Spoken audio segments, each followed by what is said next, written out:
Kabar duka tentang wafatnya Rasulullah diketahui oleh Umar bin Khattab.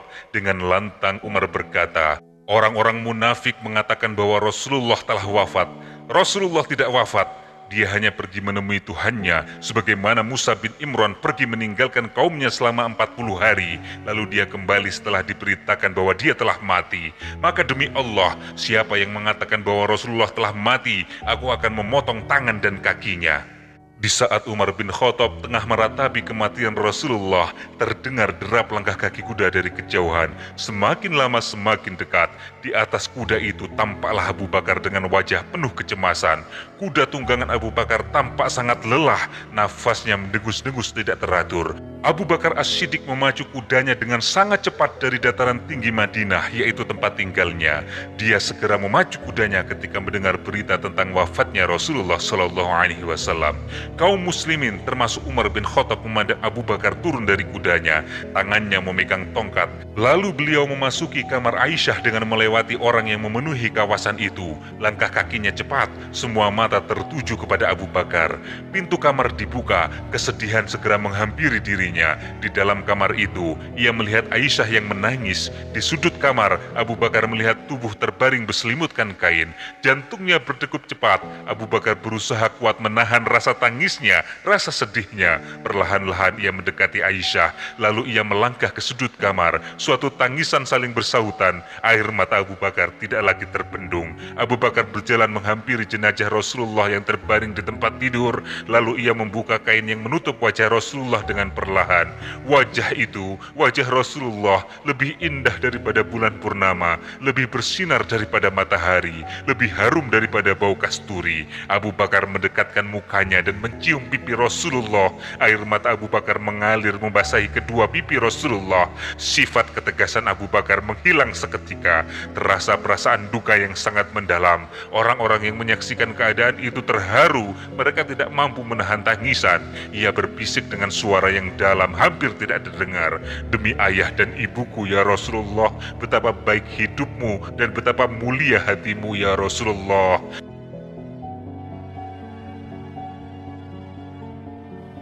Bismillahirrahmanirrahim. Allahumma salli wa sallim ala Sayyidina Muhammad wa ala ali Sayyidina Muhammad.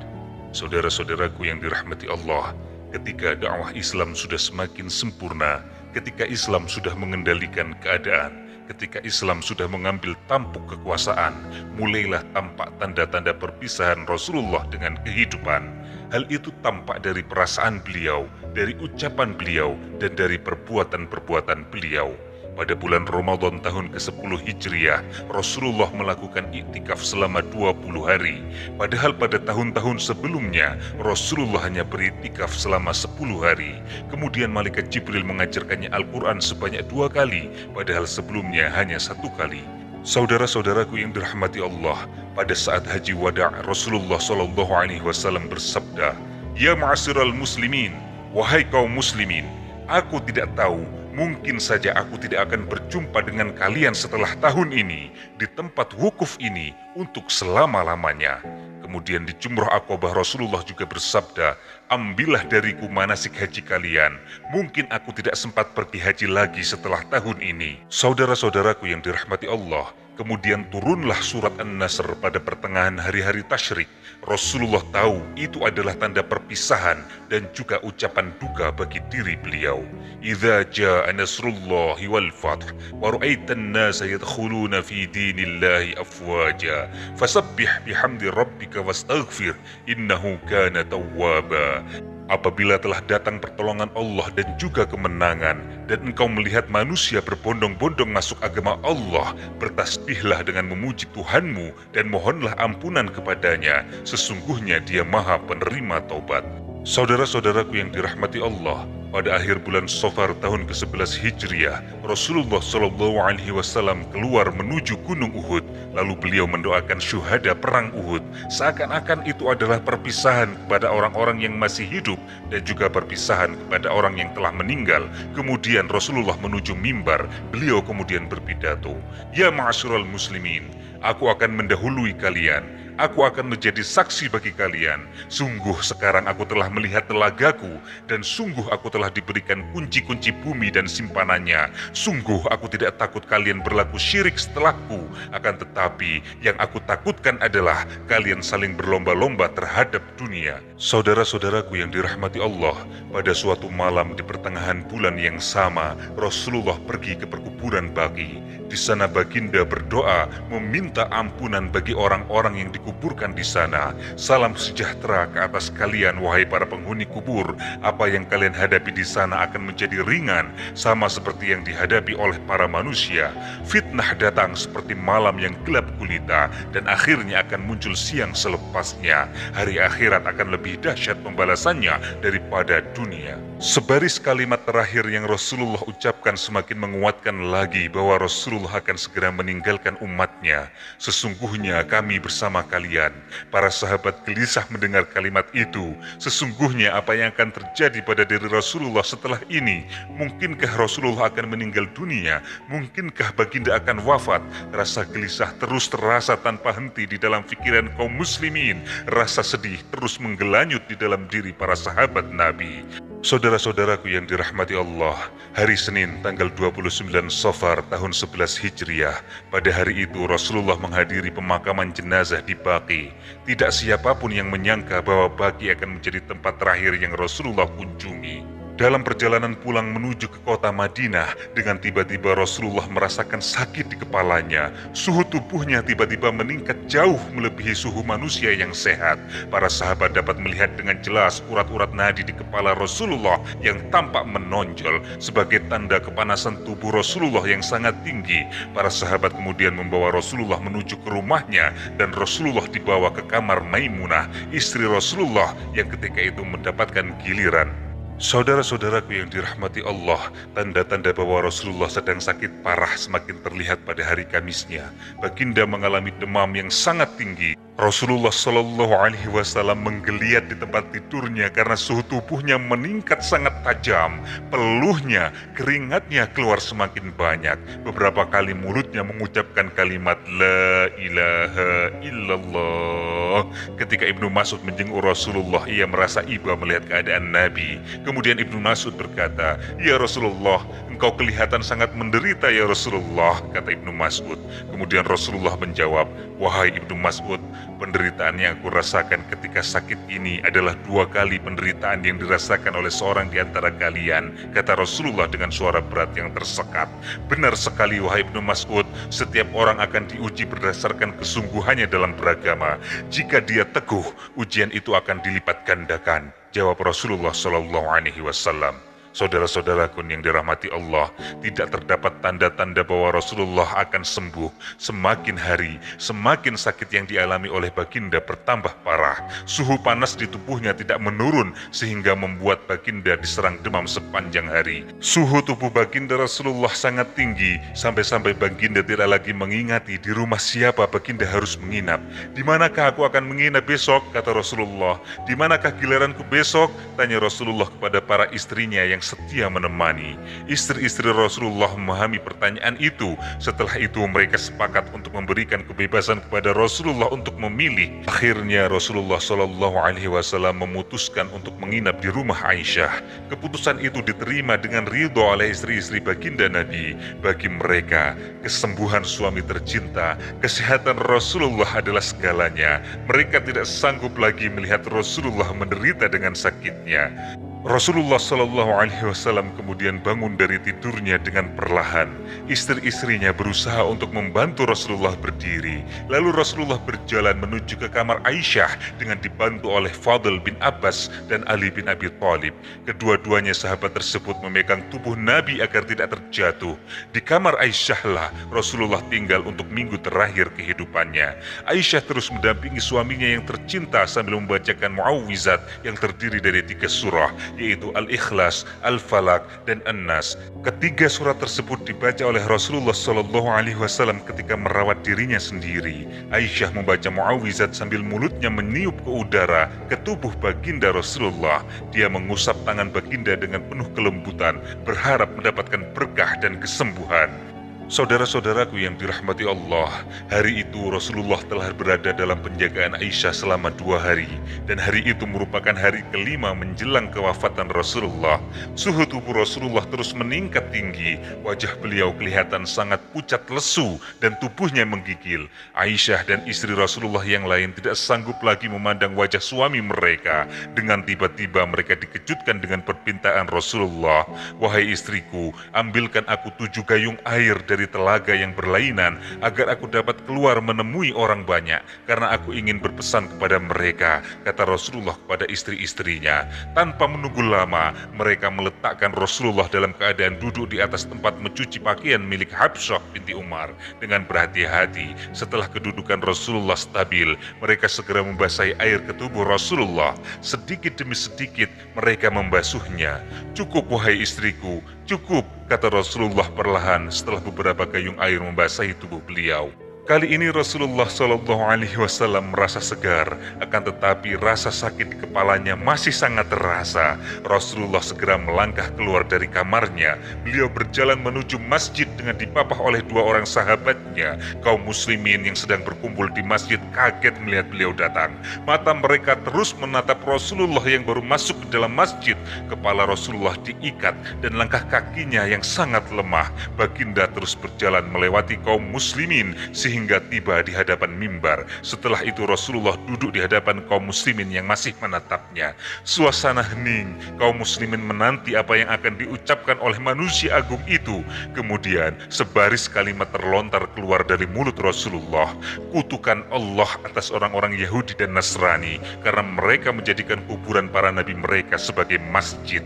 Dalam riwayat lain disebutkan, Allah memerangi orang-orang Yahudi dan Nasrani karena mereka menjadikan kuburan para nabi sebagai masjid, sebagai tempat sujud mereka. "Janganlah kalian menjadikan kuburku sebagai berhala yang disembah," kata Nabi meneruskan ucapannya. Saudara-saudaraku yang dirahmati Allah, kaum muslimin meneliti dan mempelajari nasihat Rasulullah. Setelah itu mereka dikejutkan dengan sesuatu yang tidak terduga. Rasulullah menawarkan dirinya untuk dikisos, dibalas atas segala apa yang pernah Rasulullah lakukan kepada para sahabatnya. Para sahabat semakin terkejut dan kaget ketika Rasulullah menawarkan tubuhnya untuk dipukul. "Siapa saja yang tubuhnya pernah kupukul, ini tubuhku, balaslah. Siapa yang kehormatannya pernah kulecehkan, inilah kehormatanku, balaslah." Tiada sahabat yang menjawab, semuanya diam membisu. Mereka membayangkan ketika Rasulullah dalam keadaan sakit yang luar biasa, Rasulullah masih mempersilahkan orang lain untuk membalas perbuatan yang mungkin pernah Rasulullah lakukan. Lalu Rasulullah turun dari mimbar untuk mendirikan sholat zuhur. Baginda kembali berkata-kata di atas mimbar. Baginda mengulangi perkataannya. Pada saat itulah seorang berkata kepada Rasulullah, "Ya Rasulullah, sesungguhnya engkau mempunyai tanggungan 3 dirham kepadaku." Rasulullah kemudian berkata kepada Fadl, "Wahai Fadl, berikan kepadanya," kata Rasulullah mendengar permintaan orang itu.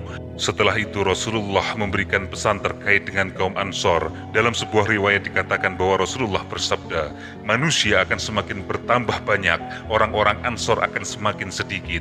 Pada akhirnya orang-orang Ansor seperti garam di dalam makanan. Siapa di antara kalian yang menangani suatu urusan yang bisa membahayakan dan bermanfaat bagi seseorang, hendaklah mau menerima orang yang baik di antara mereka dan memaafkan orang yang buruk di antara mereka." Dalam menyampaikan nasihat itu Rasulullah berkata kembali, "Sesungguhnya ada seorang hamba yang diberi pilihan oleh Allah antara diberi kewenangan dunia menurut kehendaknya atau apa yang ada di sisi Allah, dan hamba itu memilih apa yang ada di sisi Allah."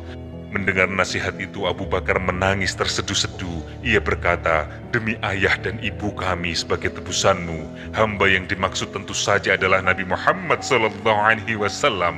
Ia memilih untuk berada di sisi Allah ketimbang memiliki kemewahan dunia. Rasulullah SAW juga beberapa kali sempat memuji Abu Bakar. "Sesungguhnya orang yang paling banyak melindungi aku dalam persahabatan dan hartanya adalah Abu Bakar. Seandainya aku boleh mengambil kekasih selain Tuhanku, niscaya akan aku jadikan Abu Bakar sebagai kekasihku. Akan tetapi cukuplah dengan persaudaraan Islam dan kasih sayang. Semua pintu yang ada di Masjid Nabawi harus ditutup kecuali pintu Abu Bakar." Saudara-saudaraku yang dirahmati Allah, hari itu adalah hari keempat sebelum kewafatan Rasulullah. Sakit yang Rasulullah rasakan semakin meningkat di puncaknya. Tubuh Rasulullah menggigil menahan demam. Suhu tubuh Rasulullah semakin meningkat. Keringat menitik dengan banyak melalui tubuhnya. Ketika baginda dalam keadaan parah, baginda masih lagi memikirkan umatnya. Dengan suaranya yang sangat parau, Rasulullah memanggil para sahabat. Wahai sahabatku, datanglah kalian. Aku akan menulis sebuah tulisan yang mana kalian tidak akan tersesat setelah itu. Pada saat itu Umar bin Khattab berada di kamar Rasulullah. Umar tidak lagi sanggup melihat keadaan Rasulullah. Umar tidak tega melihat Rasulullah dengan sakitnya yang semakin parah. Kemudian Umar bin Khattab berkata kepada para sahabatnya yang ada di tempat itu, "Wahai para sahabatku, sesungguhnya Rasulullah terpengaruh oleh rasa sakitnya. Sesungguhnya pada diri kalian telah ada Al-Quran, karena itu cukuplah kitab Allah bagi kalian." Maksudnya, Umar bin Khattab melarang para sahabat mendekati Rasulullah karena ia merasa tidak tega melihat Rasulullah yang menderita dengan rasa sakitnya. Akan tetapi para sahabat tidak sependapat dengan Umar. Mereka berselisih pendapat dan berdebat dengan sengit. "Dekatlah dengan Rasulullah supaya baginda dapat menulis untuk kalian," kata sebagian sahabat yang lainnya. Namun demikian, sebagian yang lain setuju dengan apa yang dikatakan Umar. Keadaan kemudian menjadi tidak terkawal, sehingga akhirnya Rasulullah berkata, "Menjauhlah kalian dariku." Pada hari itu, Rasulullah memberikan 3 wasiat. Wasiat yang pertama, mengeluarkan orang-orang Yahudi, Nasrani, dan orang-orang musyrik dari Jazirah Arab. Nasihat yang kedua, menghantar delegasi sebagaimana yang pernah dilakukan Rasulullah kepada negeri-negeri yang kaumnya belum memeluk Islam. Dan nasihat yang ketiga, para perawi lupa terhadap nasihat ini. Ada kemungkinan wasiat ketiga adalah pesan Rasulullah untuk berpegang teguh kepada kitabullah dan sunatullah, atau menghantar pasukan Usamah, atau wasiat tentang sholat dan hamba-hamba sahaya. Setelah itu Rasulullah pergi ke masjid untuk mengimami sholat dengan langkah yang sangat lemah. Beberapa sahabat memapah tubuh Rasulullah. Setelah itu Rasulullah mendirikan sholat maghrib bersama sahabat-sahabatnya. Pada hari itu beliau membaca surat Al-Mursalat. Menjelang sholat Isya, sakit baginda Nabi semakin parah sehingga baginda tidak mampu pergi ke masjid. Nabi Muhammad bertanya kepada para sahabat yang ada di kamarnya, "Apakah orang-orang sudah sholat?" Maka para sahabat menjawab, "Belum wahai Rasulullah, mereka telah menunggumu." Kemudian Rasulullah mengucapkan, "Letakkan air di bekas tempat cucian untukku." Rasulullah kemudian meminta dengan suara perlahan. Lalu para sahabat melakukan apa yang dikehendaki Rasulullah. Setelah mandi, Rasulullah merasa segar. Beliau kemudian bangkit berdiri. Seketika tubuhnya berada dalam keadaan tegak, akan tetapi hanya dalam waktu yang sangat singkat. Rasulullah tidak mampu menampung dirinya. Beliau terjatuh. Rasulullah kemudian pingsan. Para sahabat merasa cemas. Mereka segera membawa Rasulullah ke tempat tidurnya yang sangat sederhana. Alas tidurnya hanya beralaskan pelepah daun kurma. Tidak berapa lama Rasulullah sadar kembali. Kemudian Rasulullah mengulangi pertanyaannya, "Apakah orang-orang sudah sholat?" Rasulullah kemudian berusaha berdiri, namun usahanya tidak berdaya. Beliau tidak kuat. Rasulullah terjatuh sekali lagi dan beliau pingsan lagi. Rasulullah pingsan sebanyak 3 kali. Akhirnya Rasulullah mengutus seseorang untuk meminta Abu Bakar menjadi imam sholat. Abu Bakar menjadi imam 17 kali sholat pada waktu ketika Rasulullah masih hidup. Saudara-saudaraku yang dirahmati Allah, sholat yang diimami Abu Bakar adalah sholat Isya di hari Kamis, sholat subuh sejak hari Senin, dan sholat 5 sholat setelah itu. Aisyah radhiyallahu anha berulang kali memohon kepada Rasulullah supaya Abu Bakar tidak dijadikan imam sholat, supaya orang-orang tidak merasa berat kepadanya. Akan tetapi Rasulullah menolaknya seraya berkata, "Sesungguhnya kalian seperti wanita-wanita pada zaman Nabi Yusuf. Perintahkan Abu Bakar untuk sholat menjadi imam." Saudara-saudaraku yang dirahmati Allah, pada hari Sabtu atau hari Ahad, Rasulullah merasakan sakitnya terasa ringan. Maka beliau diapit oleh 2 orang. Beliau keluar untuk sholat zuhur, sementara itu Abu Bakar sedang mengimami sholat.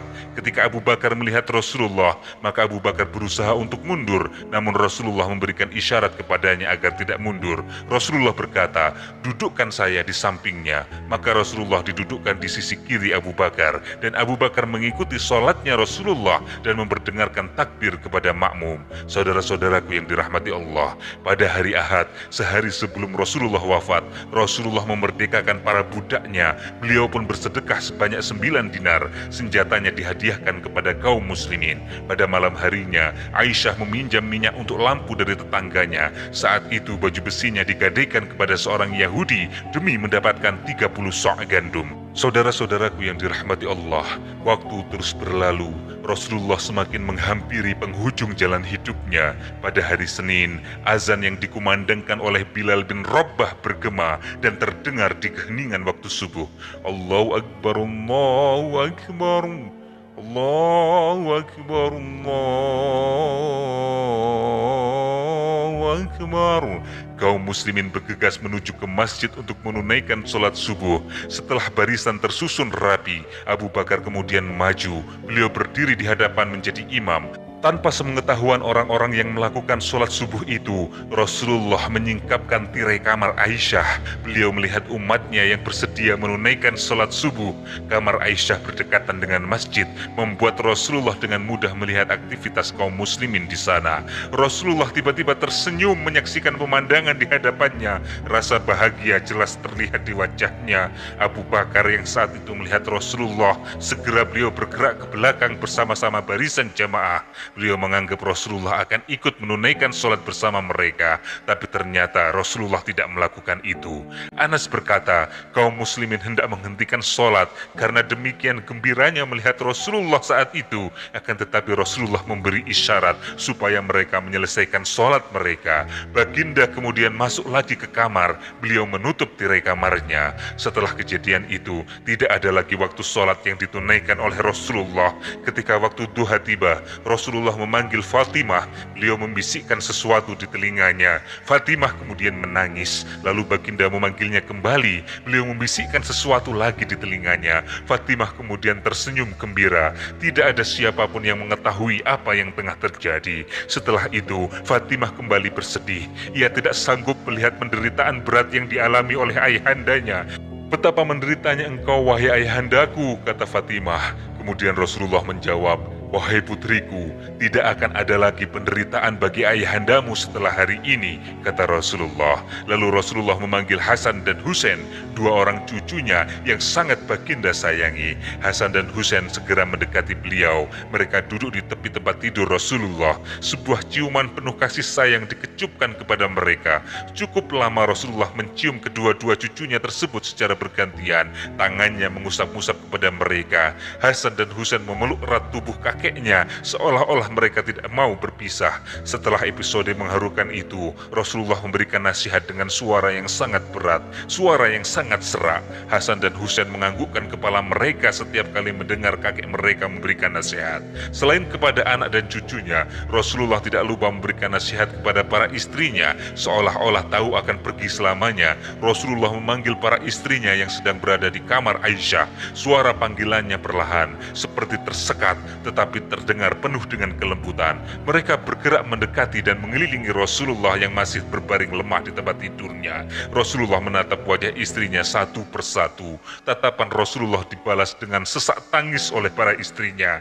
Tidak lama kemudian, Rasulullah memberikan nasihat kepada para istrinya. Setiap kali nasihat terucap dari mulut Rasulullah, mereka menganggukkan kepala diiringi sesak tangis yang semakin kuat. Sakit Rasulullah semakin berat. Tubuhnya terus menggigil menahan demam yang menyerang hebat. Sisa-sisa makanan beracun yang dimasukkan seorang perempuan Yahudi ketika perang Khaybar mulai menjalari tubuh Rasulullah, sehingga Rasulullah berkata kepada Aisyah, wahai Aisyah, aku masih merasakan sakitnya makanan yang aku makan di Khaybar. Inilah saatnya bagiku untuk merasakan terputusnya nadiku karena racun itu. Suara Rasulullah terdengar semakin perlahan. Wajah duka terlihat dari wajah setiap orang yang hadir. Hening, semuanya diam. Di tengah suasana duka yang semakin terasa itu, itu, Rasulullah kemudian bersuara, "Sholat, sholat, dan hamba sahaya yang kalian miliki." Rasulullah Shallallahu Alaihi Wasallam mengulangi beberapa kali. Beliau meminta umatnya memperhatikan dua perkara itu, yaitu sholat dan para budak.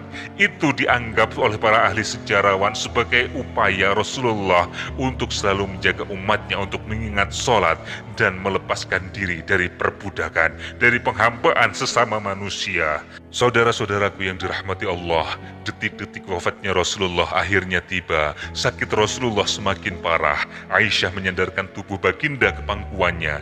Ketika itu datanglah Abdurrahman bin Abu Bakar dengan membawa siwak di tangannya. Rasulullah mengetahui kedatangan Abdurrahman dan melihat siwak yang dibawanya. Aisyah segera bertanya kepada suaminya yang terkulai lemas di pangkuannya, "Wahai Rasulullah, apakah aku harus mengambil siwak itu untukmu?" Rasulullah kemudian menganggukkan kepalanya sebagai tanda setuju. Aisyah segera meminta siwak itu kepada Abdurrahman. Abdurrahman memberikan kepada Rasulullah Shallallahu Alaihi Wasallam. Ketika Rasulullah Shallallahu Alaihi Wasallam akan menggunakan siwak itu, terlihat dengan jelas Rasulullah menahan rasa sakit karena kerasnya siwak itu. Aisyah bertindak dengan cepat. Kemudian ia berkata kepada Rasulullah, "Ya Rasulullah, apakah aku harus melembutkan siwak itu untukmu?" Rasulullah kembali menganggukkan kepalanya. Aisyah kemudian mengambil siwak itu. Ia mulai menggosok siwak yang diambilnya dengan sangat perlahan. Rasulullah mencelupkan kedua tangannya ke dalam air yang ada dalam bekas di hadapannya. Setelah itu, baginda Rasulullah mengusapkan ke wajahnya dan berkata, "Tiada Tuhan selain Allah. Sesungguhnya kematian itu ada deritanya." Setelah selesai bersiwak, Rasulullah mengangkat tangannya. Beliau mengarahkan pandangannya ke arah langit-langitnya. Kedua bibirnya bergerak perlahan. Aisyah yang berada di dekat Rasulullah Shallallahu Alaihi Wasallam mendengar kalimah yang Rasulullah ucapkan, bersama dengan para nabi, bersama dengan para siddiqin, orang-orang yang mati syahid, dan bersama dengan orang-orang soleh. "Ya Allah, ampunilah dan rahmatilah aku, dan pertemukan aku dengan kekasih yang maha tinggi. Ya Allah, kekasih yang maha tinggi," kata Rasulullah dengan pelan. Rasulullah mengulangi lagi kata-kata terakhirnya sebanyak 3 kali, lalu tangannya terkulai lemas, mulutnya tidak lagi bergerak, tubuhnya jatuh ke pangkuan Aisyah. Rasulullah tidak lagi bernyawa. Baginda kembali ke pangkuan yang maha tinggi. Inna lillahi wa inna ilaihi raji'un. Melihat kondisi itu, Aisyah tersentak ketika tangannya memegang tubuh Rasulullah yang ia cintai. Nafas Rasulullah tidak lagi berhembus. Mata Rasulullah tertutup seperti orang yang tertidur. Bibir Rasulullah Shallallahu Alaihi Wasallam mengukirkan senyuman. Aisyah radhiyallahu anha kemudian memegang seluruh tubuh Rasulullah yang sudah tidak lagi bernyawa. Aisyah tidak dapat menahan tangisan menghadapi kenyataan di hadapannya. Di pangkuannya itu, kini terdapat sosok manusia agung yang tidak lagi berdaya, tidak lagi bernafas, dan tidak lagi berdenyut jantungnya. Dan itu adalah jasad suami tercinta yang mengasihinya selama ini, serta tidak pernah memarahinya, tidak pernah memukulnya, tidak pernah mencacinya. Hanya kelembutan yang diberikan olehnya, hanya tutur kata yang halus yang terucap dari mulutnya, hanya senyuman yang terukir dari kedua bibirnya, hanya tatapan teduh yang menyejukkan yang kelihatan dari sorot matanya, dan hanya belayan serta ucapan lembut, usapan penuh kasih sayang yang diberikan tangannya. Kini semuanya telah berakhir. Lelaki agung pembawa risalah kebenaran itu terbaring di pangkuannya. Aisyah menangis terisak-isak. Dengan sekuat tenaga ia berkata, "Inna lillahi wa inna ilaihi raji'un." Semua orang yang berada di rumah tersebut secara serentak mengucapkan kalimat yang sama. Ketika itu juga tangisan pecah menyelimuti kamar Aisyah yang sangat sempit. Aisyah radhiyallahu anha meletakkan jasad Rasulullah di atas tempat tidurnya yang hanya berlapiskan pelepah daun kurma. Peristiwa itu terjadi pada waktu duha, hari Senin, 12 Rabiul Awal, tahun ke-11 Hijriah. Usia Rasulullah ketika itu 63 tahun 4 hari. Aisyah amat terkesan dengan peristiwa itu. Suatu hari ia berkata, "Sesungguhnya di antara nikmat yang Allah berikan kepadaku adalah Rasulullah meninggal di kamarku, pada giliranku dan di pangkuanku. Ludahku dan ludah Rasulullah bersatu ketika baginda Rasulullah wafat." Saudara-saudaraku yang dirahmati Allah, berita sedih itu tersebar ke seluruh pelosok Madinah. Anas bin Malik berkata, "Aku tidak melihat terdapat hari yang paling bersinar dan lebih baik daripada hari di mana Rasulullah masuk ke Madinah, dan aku tidak melihat hari yang lebih buruk dan gelap dibandingkan ketika Rasulullah wafat." Ketika Rasulullah wafat, Fatimah berkata, "Wahai ayahku, Allah telah menjawab doamu. Surga Firdaus tempat kembalimu. Wahai ayahku, ku kabarkan kepada Jibril tentang kematianmu." Saudara-saudaraku yang dirahmati Allah, kabar duka tentang wafatnya Rasulullah diketahui oleh Umar bin Khattab. Dengan lantang Umar berkata, "Orang-orang munafik mengatakan bahwa Rasulullah telah wafat. Rasulullah tidak wafat. Dia hanya pergi menemui Tuhannya, sebagaimana Musa bin Imran pergi meninggalkan kaumnya selama 40 hari, lalu dia kembali setelah diberitakan bahwa dia telah mati. Maka demi Allah, siapa yang mengatakan bahwa Rasulullah telah mati, aku akan memotong tangan dan kakinya." Di saat Umar bin Khattab tengah meratapi kematian Rasulullah, terdengar derap langkah kaki kuda dari kejauhan. Semakin lama semakin dekat. Di atas kuda itu tampaklah Abu Bakar dengan wajah penuh kecemasan. Kuda tunggangan Abu Bakar tampak sangat lelah, nafasnya mendengus-dengus tidak teratur. Abu Bakar As-Siddiq memacu kudanya dengan sangat cepat dari dataran tinggi Madinah, yaitu tempat tinggalnya. Dia segera memacu kudanya ketika mendengar berita tentang wafatnya Rasulullah SAW. Kaum muslimin termasuk Umar bin Khattab memandang Abu Bakar turun dari kudanya, tangannya memegang tongkat. Lalu beliau memasuki kamar Aisyah dengan melewati orang yang memenuhi kawasan itu. Langkah kakinya cepat, semua mata tertuju kepada Abu Bakar. Pintu kamar dibuka, kesedihan segera menghampiri dirinya. Di dalam kamar itu, ia melihat Aisyah yang menangis. Di sudut kamar, Abu Bakar melihat tubuh terbaring berselimutkan kain. Jantungnya berdegup cepat. Abu Bakar berusaha kuat menahan rasa tangisnya, rasa sedihnya. Perlahan-lahan ia mendekati Aisyah, lalu ia melangkah ke sudut kamar. Suatu tangisan saling bersahutan. Air mata Abu Bakar tidak lagi terbendung. Abu Bakar berjalan menghampiri jenazah Rasulullah yang terbaring di tempat tidur. Lalu ia membuka kain yang menutup wajah Rasulullah dengan perlahan. Wajah itu, wajah Rasulullah, lebih indah daripada bulan purnama, lebih bersinar daripada matahari, lebih harum daripada bau kasturi. Abu Bakar mendekatkan mukanya dan mencium pipi Rasulullah. Air mata Abu Bakar mengalir membasahi kedua pipi Rasulullah. Sifat ketegasan Abu Bakar menghilang seketika. Terasa perasaan duka yang sangat mendalam. Orang-orang yang menyaksikan keadaan itu terharu. Mereka tidak mampu menahan tangisan. Ia berbisik dengan suara yang dalam, hampir tidak terdengar, "Demi ayah dan ibuku ya Rasulullah, betapa baik hidupmu dan betapa mulia hatimu ya Rasulullah." Abu Bakar kemudian meneruskan bisikannya dengan suara yang sangat berat, "Sesungguhnya engkau telah merasakan kematian yang telah ditetapkan ajal ke atas dirimu.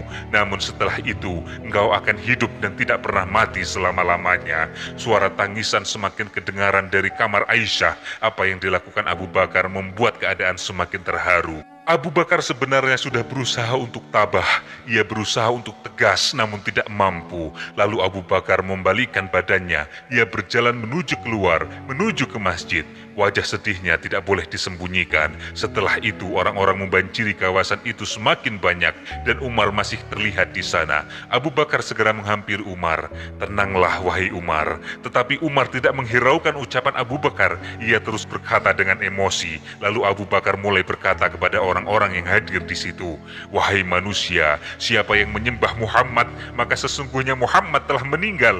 Siapa yang menyembah Allah, maka sesungguhnya Allah Maha Hidup dan tidak akan pernah mati," kata Abu Bakar. Umar bin Khattab terduduk lemas mendengar apa yang disampaikan oleh Abu Bakar. Rasulullah telah wafat. Ketika itu Umar dilanda kekalutan. Abu Bakar membacakan firman Allah, "Muhammad hanyalah seorang Rasul. Apakah jika dia wafat atau dibunuh, kamu akan berbalik ke belakang menjadi murtad? Barang siapa yang berbalik ke belakang, maka ia tidak akan merugikan Allah sedikit pun. Allah akan memberi balasan kepada orang-orang yang bersyukur." Quran Surat Ali Imran ayat 144. Mendengar ayat itu, Umar bin Khattab bertambah lemas, tubuhnya bergetar, tanah tempat duduknya seakan-akan bergoyang. Kemudian Umar seperti orang yang bingung, ia seperti orang linglung. Umar segera keluar dari masjid, ia menjauhi orang yang membanjiri kawasan itu. Umar ingin menyendiri di satu sudut Madinah tanpa ada orang di sekelilingnya. Umar menangis sendirian, air matanya mengalir deras seperti sungai di pipinya. Kini ia sadar, Rasulullah SAW, manusia agung, manusia yang selama ini dilindunginya telah wafat. Tiada lagi pengorbanan yang bisa ia lakukan kepada Rasulullah. Rasulullah telah pergi untuk selama-lamanya. Saudara-saudaraku yang dirahmati Allah, jasad Rasulullah terbujur kaku di sudut bilik berselimutkan kain. Aisyah masih duduk di sudut rumahnya. Aisyah masih duduk di sudut rumah itu. Dia terduduk lemah dan tidak berdaya. Sementara itu para istri Rasulullah menangis penuh kesedihan. Mereka telah kehilangan suami yang begitu lembut dan penuh kasih sayang. Hati mereka remuk redam, penuh dengan kedukaan. Matahari telah tergelincir, kegelapan mulai menyelimuti kota Madinah. Malam menjelma, langit duka memayungi seluruh pelosok Badar. Tidak terasa pagi telah menjelang tiba. Pada hari itu, jasad Rasulullah harus dimandikan. Para sahabat bergegas menuju ke jasad Rasulullah dibaringkan dan jenazah mulai dimandikan. Mereka yang memandikan jasad Nabi Muhammad SAW adalah Abbas, Ali bin Abi Thalib, Fadl, dan Qasam, yaitu anak kedua dari Abbas, Syakran, yaitu pembantu Rasulullah, Usamah bin Zaid, dan Aus bin Khali. Abbas, Fadl, dan Qasam bertugas membalik-balikkan jasad Rasulullah. Syakran mengalirkan air, Ali membersihkan, dan Aus mendekap jasad Rasulullah di dadanya. Kain yang membungkus jasad Rasulullah tidak dibuka. Air mulai membasahi tubuh Nabi Muhammad. Kulit beliau terlihat bersih, giginya tersusun rapi, putih berseri. Bauan yang harum keluar dari mulutnya. Ali bin Abi Thalib sibuk mengurut perut Rasulullah. Perut Nabi terus diurut dengan kedua tangan Ali untuk mengeluarkan segala kotoran. Namun hingga urutan terakhir, Ali tidak mampu menjumpai satu kotoran pun keluar dari perut Rasulullah. Yang tercium hanyalah aroma yang harum. Jasad Rasulullah terus dibersihkan. Air tidak henti mengaliri tubuh Rasulullah. Fadl juga sibuk bertugas membalik-balikkan jasad Rasulullah. Ketika itu, badan Rasulullah dipenuhi bekas pelepah pohon kurma yang menjadi alas tidurnya, sementara Ali menggosok badan Rasulullah. Setelah itu ia mengurut baginda dan air terus disiram ke tubuh Rasulullah yang sudah tidak bernyawa itu. 3 kali Rasulullah SAW dimandikan dengan menggunakan daun bidara yang airnya berasal dari telaga yang disebut Al-Gharas milik Sa'ad bin Khaisimah di Kuba. Semasa hidupnya Rasulullah minum air telaga itu. Jasad Rasulullah SAW selesai dimandikan dan air yang membasahi jasad Rasulullah telah dikeringkan. Para sahabat Nabi kemudian mengambil 3 lembar kain putih dan setiap kain itu diperbuat dari kapas yang halus terasa di kulit. Mereka mengkafankan Nabi dengan kain itu.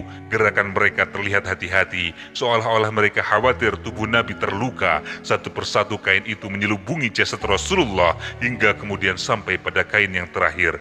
Tertutup sudah seluruh tubuh Rasulullah, tak terlihat lagi tangannya yang kuat, matanya yang jernih dengan pandangannya yang redup, mulutnya yang selalu mengeluarkan kata-kata lembut, bibirnya yang tidak pernah penat melemparkan senyum, dadanya yang bidang yang ditumbuhi bulu-bulu halus, kakinya yang selalu melangkah untuk menegakkan kalimat Allah. Semuanya tinggal hanya kenangan. Jasad Rasulullah yang kini terbungkus dengan kain putih kemudian diangkat oleh para sahabat untuk disolatkan. Nabi diletakkan di atas tempat tidur. Kamar Aisyah sesak dengan kaum muslimin yang ingin ikut mensolatkan Rasulullah. Kamar kecil itu bertambah penuh ketika beberapa rombongan muhajirin dan ansor berdatangan. Sholat jenazah dilakukan secara berganti-ganti, masing-masing dengan 10 orang tanpa seorang pun yang menjadi imam. Yang pertama kali mensolatkan adalah keluarga Nabi Muhammad SAW, diikuti oleh orang-orang muhajirin, lalu oleh orang-orang ansor. Setelah kaum laki-laki, giliran kaum perempuan yang mensolatkan, kemudian disusul oleh anak-anak. Menjelang malam, jenazah Rasulullah segera dikebumikan. Atas saran dari Abu Bakar, Rasulullah dimakamkan di tempat Rasulullah meninggal. Keputusan Abu Bakar berdasarkan kata-kata Rasulullah, tidaklah seorang nabi diambil nyawanya kecuali di tempat itu pula ia dimakamkan. Setelah itu tempat tidur Rasulullah diangkat Tanah di bawahnya digali, kemudian dibangunlah liang lahat. Ia adalah tempat peristirahatan terakhir Rasulullah. Jasad Rasulullah diangkat menuju liang lahat, dan di antara mereka yang memasukkan jenazah ke liang lahat, Ali bin Abi Thalib, Fadl bin Abbas, dan Qasam bin Abbas. Air mata mengalir, tanda duka dari orang-orang yang menyaksikan saat-saat terakhir Rasulullah di dunia. Kaum muslimin menangis, mata mereka tidak lepas menatap jasad Rasulullah. Manusia agung itu kemudian diturunkan ke lubang kubur. Kesedihan mereka semakin tidak tertahankan ketika lubang kubur itu sedikit demi sedikit ditutupi tanah. Semakin lama tanah itu semakin banyak. Tubuh manusia mulia itu tidak lagi terlihat. Tangisan kaum muslimin semakin tidak dapat tertahankan. Berakhirlah kisah agung seorang manusia yang tidak kenal lelah dalam memperjuangkan Islam. Seorang manusia pilihan yang menghabiskan setiap detik hidupnya untuk menyebarkan risalah Islam. Para peziarah pulang ke rumah diiringi dengan kesedihan. Malam terasa panjang bagi mereka karena mata mereka tidak mampu terpejam. Seakan-akan terasa singkat masa-masa indah yang mereka lalui bersama Rasulullah SAW. Kami tidak dapat melupakan Rasulullah. Kami akan terus mengenangmu ya Rasulullah. Kami akan selalu mengingatmu ya Rasulullah. Selamat jalan wahai Rasulullah. Selamat jalan wahai kekasih Allah. Kami rindu kepadamu ya Rasulullah. Allahumma salli wa sallim ala Sayyidina Muhammad wa ala ali Sayyidina Muhammad. Kama sallaita ala Sayyidina Ibrahim wa ala ali Sayyidina Ibrahim fil alamin innaka Hamidum Majid.